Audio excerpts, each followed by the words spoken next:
മഹാകുംഭമേളയിലെ Mona Lisa ആയതിൽ പിന്നെ സ്വസ്ഥത നശിച്ചപ്പോൾ വീട്ടുകാർ പേടിച്ചും മൊണാലിസയെ തിരിച്ച് നാട്ടിലേക്ക് അയക്കുകയായിരുന്നു. ഇതോടെ ആരാധകർ മൊണാലിസ എന്ന് പറഞ്ഞ് പിടികൂടിയിരിക്കുന്നത് സഹോദരി ഇഷികയാണ്. താൻ മൊണാലിസയുടെ സഹോദരി ഇഷികയാണ്, മൊണാലിസ തിരിച്ചുപോയി എന്ന് പറഞ്ഞിട്ടും ആൾക്കാർക്ക് വിശ്വാസമാകുന്നില്ല. ആൾക്കാർ കൂടെ നിന്ന് ഫോട്ടോ എടുക്കാൻ നിർബന്ധിക്കുകയാണെന്ന് ഇഷിത പരാതിപ്പെടുന്നു. എല്ലാവരെയും ആകർഷിക്കുന്നത് ഇവരുടെ ചാരക്കണ്ണുകളാണ്. ചിലർ ലെൻസ് വെച്ചതാണോ എന്നും ചോദിക്കുന്നുണ്ട്.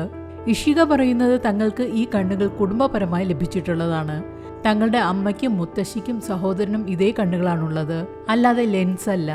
ബോളിവുഡ് താരങ്ങളായ സാറ അലിഖാനും വിക്കി കൗശലും തന്റെയും സഹോദരിയുടെയും കൂടെ നിന്ന് ഫോട്ടോ എടുത്തിട്ടുണ്ടെന്ന് ഇഷിക പറയുന്നു. പക്ഷെ അന്നൊന്നും ഇത്രയും കോലാഹലം ഉണ്ടായില്ല.